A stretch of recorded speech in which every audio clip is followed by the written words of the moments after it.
सिद्धार्थ अग्रवाल जी। राधे राधे। राधे राधे महाराज जी। महाराज जी, आप कह रहे हैं कि खुद पर संशय, डर, स्ट्रेस, डिप्रेशन से बाहर कैसे निकला जाता। कौन किसका? हाँ, खुद को जानते ही नहीं तो खुद पर संशय क्या है? खुद को जानते हो क्या? खुद को जान जाओ तो सब समस्याएं ही खत्म हो जाएं।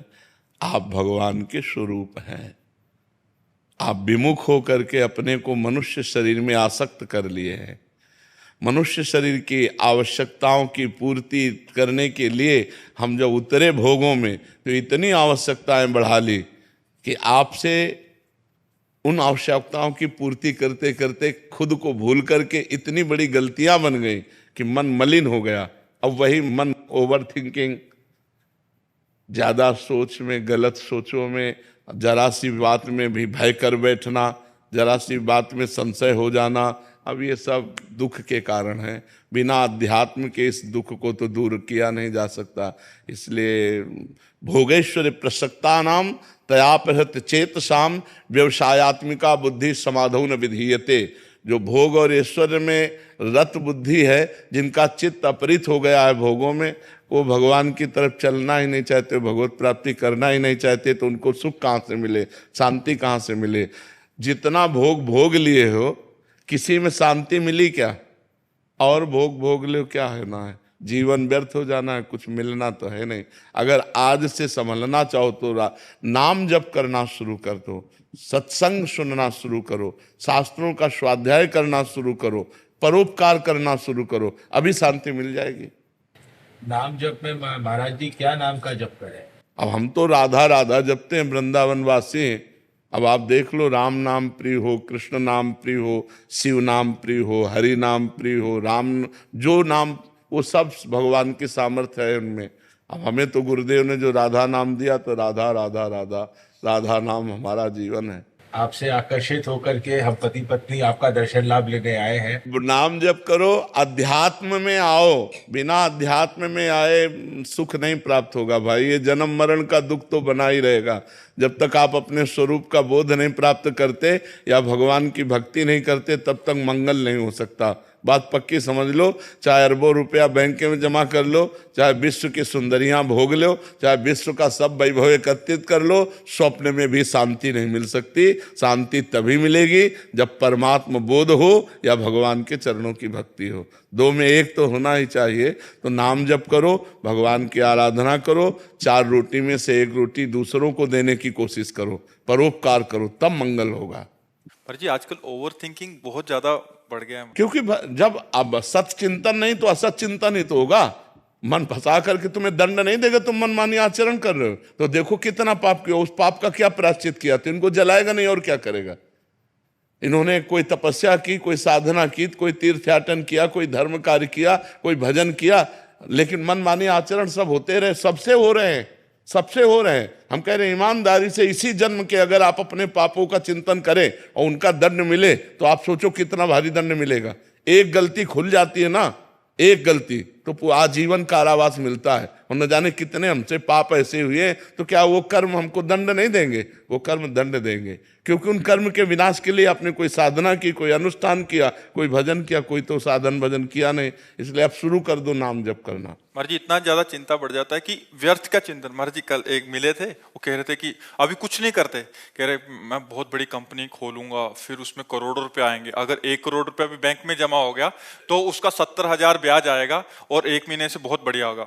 फिर इसमें चिंता हो रही थी, फिर उसमें कह रहे कि यार बड़े अकाउंट हो जाते तो सरकार की नजर हो जाती है, फिर सरकार की नजर होगी तो मेरा मेरा बैंक जब्त हो गया, तो फिर मैं मतलब वो व्यर्थ की चिंता मतलब आगे। एक थे ओली की जैसे कतल है, उनका एक भैंस लाऊंगा, उसका दूध निकालूंगा, फिर उसका घी बनाऊंगा, और जब घड़ा घी का भर जाएगा तो उसे बाजार में बेचूंगा, और बाजार में बेचूंगा तो ऐसे कई घड़े हो जाएंगे, और ऐसे कई घड़े जब बाजार में घी का बेचूंगा तो खूब रुपया मिलेगा, और जब रुपया मिलेगा तो दुल्हन बढ़िया मिलेगी, दुल्हन मिलेगी तो 3-4 बच्चे होंगे, और जब बच्चे होंगे हमारा कार नहीं मानेंगे तो हम कहेंगे हम कार नहीं मानते। इतने में वो उनका तो उनके घी का घड़ा रखा था, वो भी फूट गया, अब बच्चे भी नहीं, पत्नी भी नहीं, और डिस्टर्ब। उसी में टेंशन हो गया कि बैंक जब्त भी हो गया महाराज जी। ये मनोराज्य है, इसी में तो सबको फंसा है,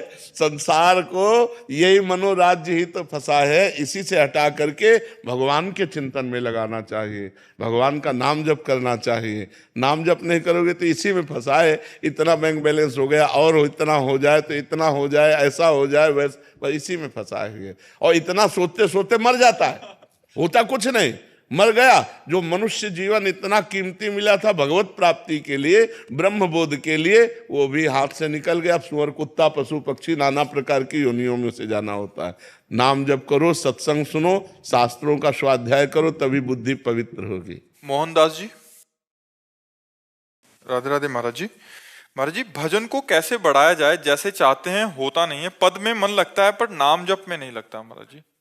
पद भी तो भगवान की परम पावन लीलाओं से युक्त है, पर उनको गाए तो तन्मयता पूर्वक गाए। जैसे स्वामी जी के केलिमाल जी के जो पद है ना, तन्मयता पूर्वक गावे। ये कौन बात जो अब ही और अब ही और एकांत किसी लता के नीचे बैठ जाओ और उच्च स्वर से गान करते हुए और उस पद की भावना में डूबो। जैसे प्यारी जू के लिए कह रहे ना, ये कौन बात जू प्यारी जू, अभी और आपका मुखारविंद, अभी और आपका मुखारविंद, अभी और आपका मुखारविंद। पाछे न सुनी अब हूँ आगे हूँ न होए है, ये गति अद्भुत रूप की और पाछे न सुनी, ना बहू ना आगे ही होगा। हे प्यारी जू, आपका क्या, जैसे एक पद में कहते हैं, प्यारी जू जब जब देखो तेरो मुख, तब तब नयो नयो लागत। अब उसी रूप की भावना करें, प्यारी जू की रूप की भावना। तो ये पद सीधे निकुंज रस में डुबाते हैं, सीधे प्रिया प्रीतम के प्रेम रस में डुबाते हैं। तो ऐसा नहीं कि अगर हम मंत्र जप नहीं कर रहे, नाम जप नहीं कर रहे, पद गायन कर रहे तो भजन नहीं है। नहीं, यही रसिकों का भजन है। पद गायन करते हुए श्यामा प्यारी कुंज बिहारी में डूब गए, रात दिन इन्हीं पदों को गुनगुनाओ और कुछ ना करो तो देखो निकुंज रस में प्रवेश हो जाएगा, प्यारी जी की सेवा का अधिकार प्राप्त हो जाएगा। क्योंकि ये पद सर्व समर्थ प्रियालाल की रसमयी लीला जो योगिंद्रों मुनिंद्रों के लिए दुर्लभ है। यो ब्रह्म रुद्र शुक नारद भीष्म मुख्य ही रालक्षितो न सहसा पुरुषस्य तस्य सद्यो वशीकरण चूर्ण मनंत शक्तिम तम राधिका। किशोरी जी ऐसे अनंत ब्रह्मांडों के स्वामी श्री लाल जी को अपने प्रेम के अधीन किए हुए हैं, और उस प्रेम अधीनता का भाव पदों में गाया गया है। तो जब हम पद गायन करते हैं तो प्यारी जू प्यारे जू को सुख मिलता है, और प्यारी जू प्यारे जू हमें अपनी सेवा में ले लेते हैं। तो पद को न्यून भाव से ना है देखे कि हम मंत्र जप कर नहीं पा रहे तो पद गायन कर रहे हैं तो इससे पता नहीं क्या होगा कि नहीं होगा। हमारी चतुरासी जी के पद फल स्तुति में लिखा है, 84 हरिवंश कृत पढ़े सुने निशिभोर, छुटी 84 भ्रमंते निर्खय जुगल किशोर। निर्खय जुगल किशोर भोर अरुरैन न जाने, पिए रूप रस मत भयो कछु मन ही नाने। प्रेम लक्षणा भक्ति हो यही आनंदकारी, और वृंदावन वास सखी सुख के अधिकारी। कुंज महल की टहल सुख दंपति संपत्ति पाई है, जैसे रूप लाल हित प्रीति सो जो 84 गाय। केवल गायन का फल है कुंज महल की टहल सुख दंपत छुट 84 भ्रमंते निर्खय जुगल किशोर। प्रियालाल की लीला तव कथा मृतम तप्त जीवनम। भगवान की जो चर्चा है वो तो वही आनंद देने वाली। फिर ये तो प्रियालाल का प्रेम रस है, ये तो और अद्भुत गाढ़ रस है जो योगिंद्रों मुनिंद्रों के लिए भी दुर्लभ रस है जी। श्री हरिवंश महाराज जी 2 साल पहले आपसे जुड़ने के बाद भजन मार्ग को जाना और भगवत प्राप्ति के मार्ग पर आपकी आज्ञा अनुसार चलने का पूर्ण प्रयास कर रही हूँ। सब कुछ ठीक चल रहा था, परंतु कुछ समय पहले पति का धर्म विरुद्ध आचरण के बारे में जानने के पश्चात हृदय बहुत विकल हुआ और निरंतर चिंतन उसी विषय का होने लगा, जिसके कारण दैनिक दिनचर्या तो दूर गंभीर ओवर थिंकिंग डिप्रेशन के लक्षण आ गए। मैं इससे उभर पाने में पूर्ण असमर्थता का अनुभव कर रही हूँ। मेरा चिंतन भगवान से हटकर निरंतर इस बात पर स्थित हो गया। महाराज जी, क्या ये अंतिम गति में बाधा उत्पन्न करेगा? बहुत बड़ी बाधा हो जाएगी। कोई किसी का पति नहीं है, कोई किसी की पत्नी नहीं है, कोई किसी का पुत्र नहीं।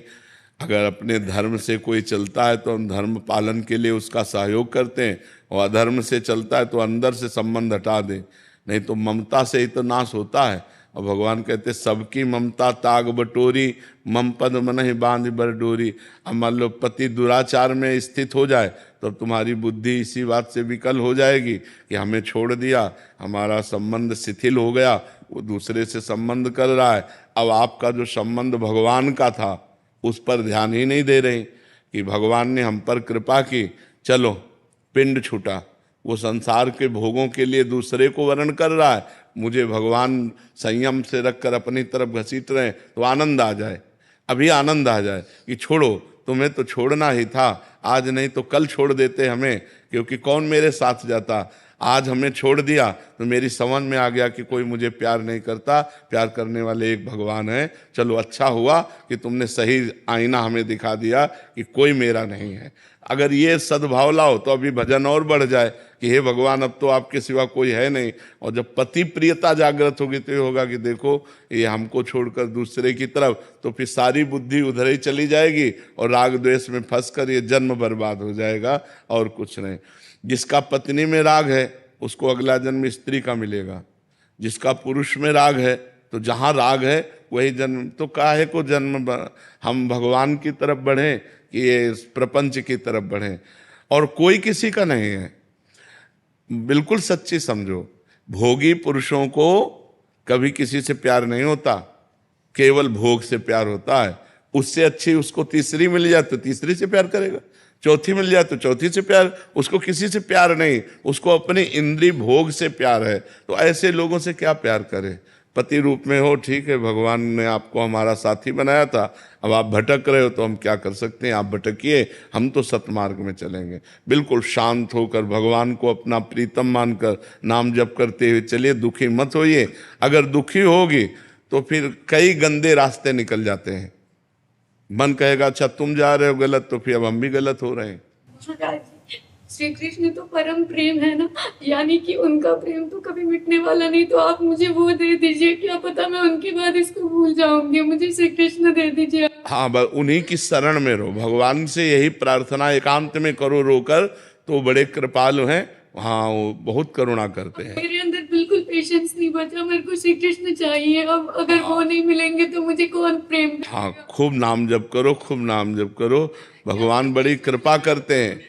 सही मानो, भगवान बड़ी कृपा करते हैं। ऐसी बड़ी कृपा होती है जिससे जीव का सब राग नष्ट होकर भगवान की तरफ हमारी एक गति हो जाती है। इसलिए चिंता न करो, ये भी भगवान की कृपा मानो। वैभव जी बालाघाट से। राधा वल्लभ श्री हरि। श्री हरिवंश महाराज जी, भगवान श्री कृष्ण जी गीता जी में कहते हैं कि सत भी मैं हूं और असत भी मैं हूं, और ना मैं सत हूं ना मैं असत हूं। महाराज जी, इन दोनों भाव कैसे समझे महाराज जी, इन दोनों बातों को? पहली बात तो है, जब तक भगवान का भजन नहीं करोगे, बुद्धि शुद्ध नहीं होगी, तब तक भगवान की बात को समझना बड़ा कठिन है। भगवान कहते हैं मैं सत हूं और मैं भी असत हूं। तो असत क्या है और सत क्या है? जो आप ये देख रहे हो ये सब असत है। इसमें जो दिखाई नहीं दे रहा है वो सत है। जो दिखाई नहीं दे रहा वो कौन है? वो ईश्वर का अंश, परमात्मा अंश, परमात्मा स्वरूप सत है। वो दृष्टि से कहाँ दिखाई दे रहा है? और जितना दृष्टि से दिखाई दे रहा है, गो गोचर जहाँ लग मन जाई, सो सब माया जानो भाई। जहाँ तक हमारी दृष्टि जाए, जहाँ तक हमारी इंद्रियां जाएं, जहाँ तक हमारा मन जाए, वो सब माया है। जहाँ मन का प्रवेश नहीं है वो सत है, वो अपना स्वरूप है। जो अंतःकरण को बाधित करके अपने स्वरूप को पहचान लेता है वो भगवत स्वरूप हो जाता है। तो भगवान सत स्वरूप है, तो फिर ये क्या है? बोले ये असत है, तो ये भी तो भगवान है। जैसे सोना जब गहना नहीं बना था तब सोना था, जब गहना बिगड़ जाएगा तो भी सोना रहेगा, तो बीच में क्या है? सोना ही तो है। जब ये मनुष्य शरीर तुम्हें नहीं मिला था तब तुम परमात्मा स्वरूप थे, जब ये नहीं रह जाएगा तब तुम परमात्मा स्वरूप हो जाओगे, तो बीच में कौन है? परमात्मा स्वरूप ही तो है। तो ये जो सृष्टि प्रकट हुई वो स्वयं परमात्मा ही बना, कोई और नहीं बना। वही पंचभूत बना, वही इंद्रियां बना, वही मन बना, वही पूरा जगत बन गया। वासना वासुदेवस्य वासितम भुवनत्रयम् सर्वभूत निवासोस्मि वासुदेव नमोस्तुते। वो वासुदेव भगवान अपनी ही इच्छा से अपने आप को इस संसार के रूप में प्रकट कर लिया। तो जब बोध होता है तो होता है वासुदेवा सर्वमित समात्मा सुदुर्लभा, सब भगवान वासुदेव है, पूरे के पूरे, इतना भी कुछ नहीं है, केवल भगवान ही भगवान है। बात समझ में आई? तो पहले सिद्धांत ब्रह्म सत्यम जगन मिथ्या। पहले हम ब्रह्म को सत्य मान करके जगत को मिथ्या जान करके इसका त्याग करते हैं। जब जगत का त्याग होकर ब्रह्म स्वरूप में स्थित होते हैं तो सर्वम खलमिदम ब्रह्म, सब ब्रह्म ही है। अब जो भगवान ने कहा मैं सत और असत दोनों से परे हूं, जैसे हमारा ये शरीर असत है, ये भगवान नहीं है। हमारा जो स्वरूप है भगवान का अंश है, पुरुष, लेकिन पुरुषोत्तम उससे भी परे है। हम इतना ही जान लिया तो सब कुछ नहीं जान लिया। वेद नेति नेति कहते हैं, इसलिए वो सत्य भी है, वो असत भी है, वो सत असत दोनों से परे भी है। तो भगवान का स्वरूप ये जितने भी आप देख रहे हो पूरे के पूरे भगवान के स्वरूप हैं। पर कहाँ भगवान है? जब तक हमें ज्ञान नहीं होगा तब तक हमें अनुभव में नहीं आएगा। वो असत भी है, वो सत्य भी है, ना वो सत है ना वो असत है। वो क्या है आज तक पूर्ण रूप से कोई नहीं वर्णन कर पाया। वेद भी नेति नेति करके वर्णन करते हैं, तो इसीलिए संत महात्मा जन अनुभव कर लेते हैं, अनुभव करके उन्हीं में लीन हो जाते हैं। जैसे समुद्र की तरंग समुद्र ही है, वायु विकार होने के कारण तरंग नाम पड़ा, जहां वायु विकार हटा तो समुद्र में लीन हो गई। समुद्र से करोड़ों तरंग उत्पन्न होती है, लेकिन एक तरंग क्या समुद्र उत्पन्न कर सकती है? क्या नहीं कर सकती ना। ऐसे ही हम करोड़ों अंश रूप में भगवान के हैं, लेकिन भगवान तो समुद्र है। हम जैसी तरंगे भगवान रूपी समुद्र में करोड़ों असंख्यों अरबों अनंतों प्रकट होती हैं, लेकिन एक तरंग की ताकत नहीं कि समुद्र प्रकट कर दे। वायु हटा वो समुद्र रूप हो गया। तो माया का विकार होने के कारण हम ब्रह्म से विलग अपने को मानकर स्त्री पुरुष जड़ चैतन्य भेद देख रहे हैं, और जब माया का विकार हटा तो सब लहरें समुद्र ही है, वो शांत समुद्र हो गया। तो परमात्मा को जानना पूर्ण रूप से वो अनुभवगम्य है, अनिर्वचनीयम स्वरूपम। परमात्मा का क्या स्वरूप है? वो अनिर्वचनीय है। वो सत्य भी है, वो असत भी है, वो सत और असत दोनों से परे भी है। जी। अश्विनी मिश्रा जी कनाडा से। जय सिया राम महाराज जी, आपके चरणों में कोटि कोटि प्रणाम। महाराज जी, आत्मा प्राण और चेतना में क्या अंतर है? आत्मा प्राण और चेतना। प्राण स्थूल शरीर में जो आ जा रहे हैं इन्हें कहते हैं। ये 5 प्रकार के होते हैं, प्राण अपान व्यान समान उदान। इनके द्वारा पांच भौतिक शरीर का संचालन होता है। जो चेतना है वो ईश्वरीय शक्ति, जो हम भगवद अंश हैं, उसी से विषय का आकर्षण इंद्रियों में, इंद्रियों को शासन में लेने वाला मन, मन को प्रकाशित करने वाली बुद्धि, और जो बुद्धि को चेतना प्रदान करती है वो परमात्मा से होती है। वही परमात्मा हमारा स्वरूप है, वही परमात्मा स्वरूप हमारा है। तो हमारी आत्मा ही चेतनता प्रदान करती है, आत्मा ही भगवत स्वरूप है, और ये प्राण केवल शरीर का संचालन करते हैं। प्राणों के द्वारा शरीर का संचालन होता है, प्राण अपान व्यान उदान समान। और जो चेतना है वो आत्म तत्व से प्रकाशित होती जो बुद्धि को प्रकाशित करती है। सबकर परम प्रकाशक जोई, जो सबको प्रकाश प्रदान करती है, चेतना प्रदान करती है, वो हमारी आत्मा है। वो आत्मा ही परमात्मा, इसमें किंचन मात्र भेद नहीं है। समझ पा रहे हो जी? तुषार खुराना जी, हरिद्वार से। राधे राधे महाराज जी।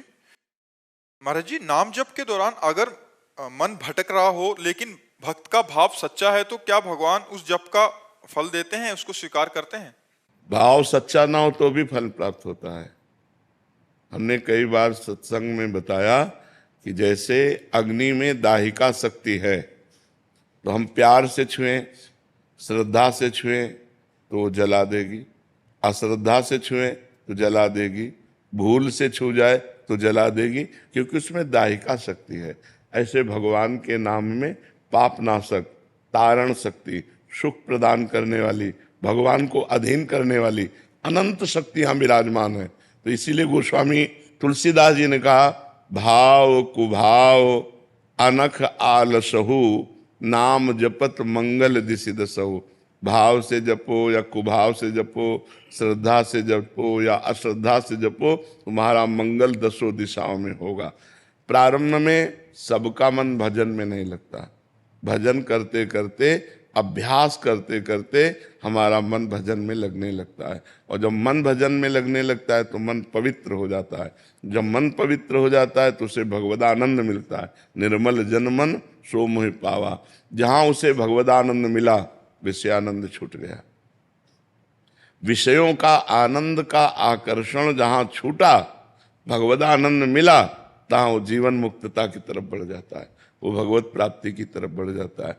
इसलिए किसी भी साधक को ऊबना नहीं चाहिए, उकताहट नहीं होनी चाहिए, जल्दीबाजी नहीं होनी चाहिए। धैर्य पूर्वक खूब नाम जप करे और मन से लड़ता रहे। मन गलत संकल्प करेगा, गलत जगह ले जाना चाहेगा, गलत क्रियाएं कराना चाहेगा, गलत दृश्य देखना चाहेगा, तो हमको बहुत सावधान रहना है। सबसे ज्यादा साधक को सावधानी एकांत में रखनी है। जब वो अकेला हो, एकांत लेटा हो, बैठा हो, उस समय उसको बहुत सावधान रहना है। तो एकांत पाकर अधकचरे योगी के ऊपर मन अपना हावी होता है और हावी होकर उससे गलत चिंतन कराता है, गलत दृश्य दिखाने की चेष्टा करता है। अब जैसे मोबाइल है, एकांत में है, आप बहुत आप नाम जप कर रहे हैं बहुत, लेकिन वो मन आपको जबरदस्ती मोबाइल खुलवाएगा और गलत दृश्य देखने के लिए विवश करेगा, गलत संकल्प करेगा, गलत क्रियाएं करने के लिए विवश करेगा।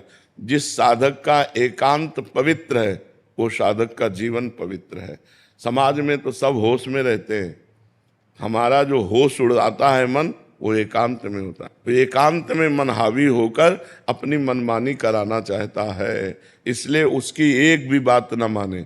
एकांत में बहुत सावधान होना चाहिए।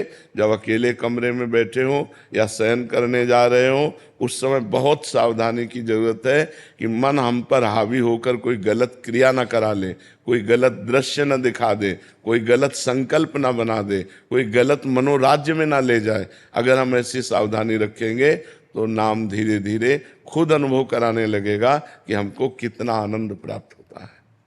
भरत जी, चंडीगढ़ से। राधे राधे महाराज जी। महाराज जी, शील प्रभुपाद जी को मैंने अपना गुरु स्वीकार किया है। महाराज जी, शारीरिक रूप से वो तो अभी संसार में नहीं है, तो क्या मात्र उनके उपदेश का पालन करके और हरे कृष्णा महामंत्र का जप करके भगवत प्राप्ति का मार्ग प्रशस्त हो? हाँ, हो सकता है, हो सकता है। भगवान नाम में अपार सामर्थ्य है और संत महात्मा अंतर ध्यान जरूर हो जाते हैं, पर उनकी वो सत है ना, तो उनकी सत्ता है, कभी अभाव नहीं होता। ना सते विद्यते भाव, ना भाव विद्यते सता। असत का कभी भाव नहीं है और सत का कभी अभाव नहीं है। सत हर समय विराजमान रहता है।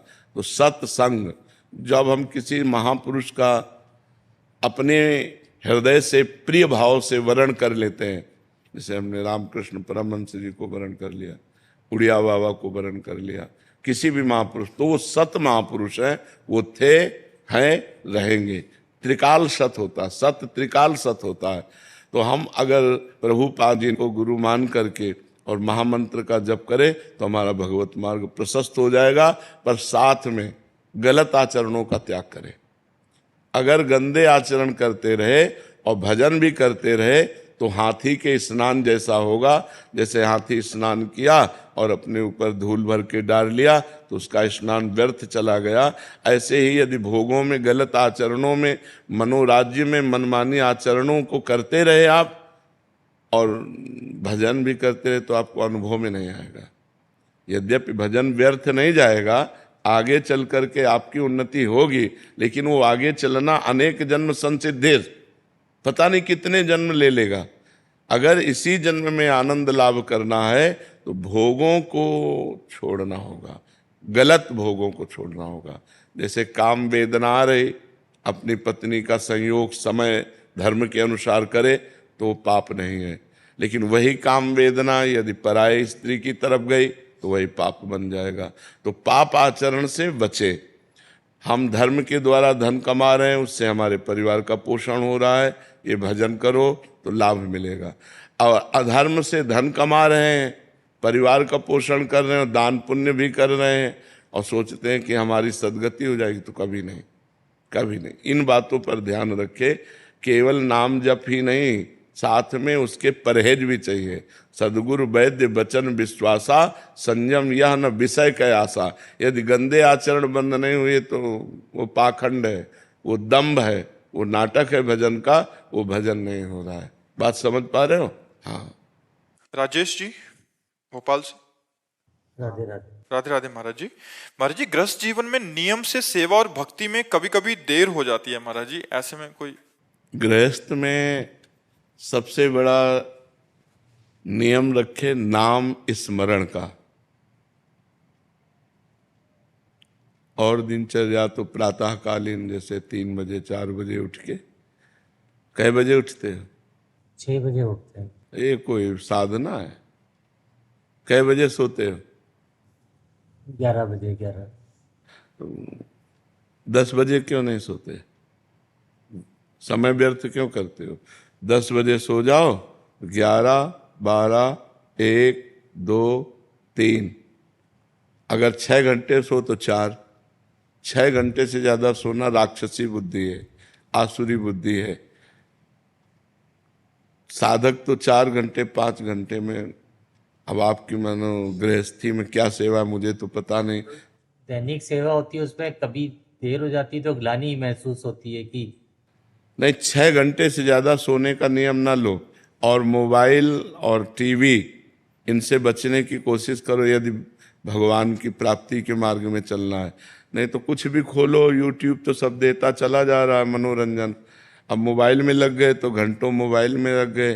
नहीं तो आओ, खाओ पियो, थोड़ा अपना परिवार से मिले और इसके बाद एकांत होकर के भगवान का सुमिरन करते हुए सोए, फिर उठ करके अपनी दिनचर्या की।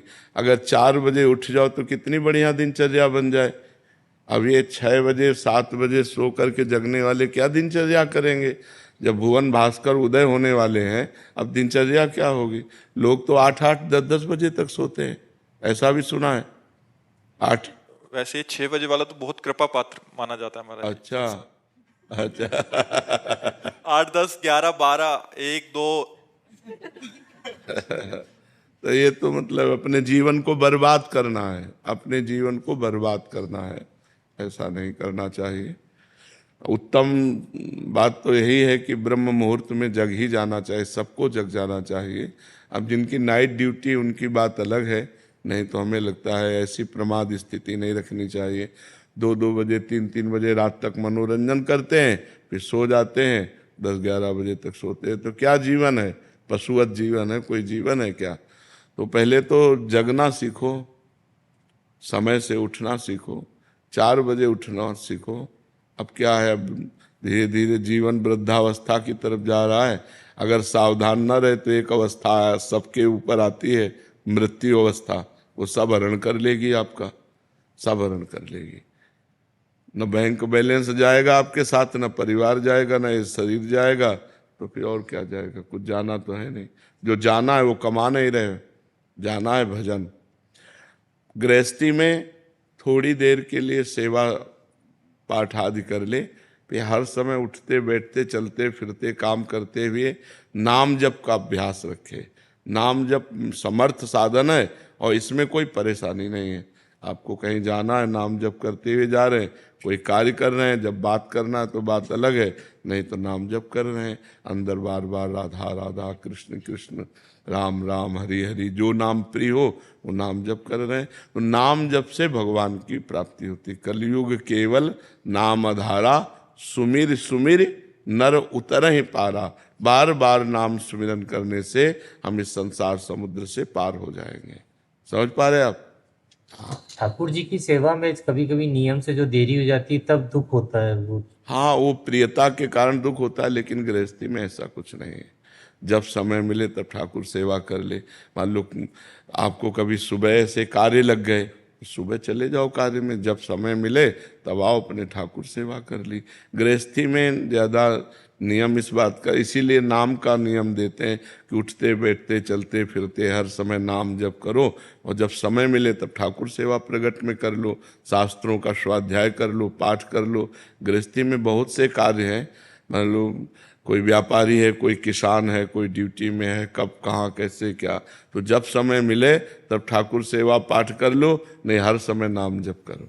महाराज जी कुछ साधक जन ऐसे हैं जो मतलब आपके शरणागत हैं, वो मतलब नियमित रूप से उन्होंने अपनी दिनचर्या फिक्स कर रखी है, तो कह रहे जब आप मतलब यद्यपि जो एकदम संसार में उनको लगाने के लिए आप ये वाक्य बोलते हैं, तो कह रहे कि थोड़ी शिथिलता आ जाती है कि महाराज जी ने बोला गृहस्थी में हो तो। नहीं, वो उनके लिए है। अब ये कोई अष्ट प्रहर सेवा थोड़ी करते हैं श्री जी की, लेकिन जिनको श्री जी मिली हुई है और जिनकी अष्ट प्रहर सेवा की भावना है, उनको इन बातों को सुनकर शिथिलता नहीं लानी चाहिए, उनको प्रवीणता पूर्वक करनी चाहिए। अब जैसे जो संसार में है, अभी दीक्षा नहीं लिए, अभी कोई उनके अंदर श्री जी के प्रति सेवा की भावना नहीं है, तो उनके लिए ये बातें हैं। लेकिन जो दीक्षा ले चुके हैं, जिनको अष्ट प्रहर सेवा की भावना में, मान लो 2 ही प्रहर सेवा करते हैं, तो वो तो प्रहर के अनुसार ही होगी, वो तो टाइम से ही होगी।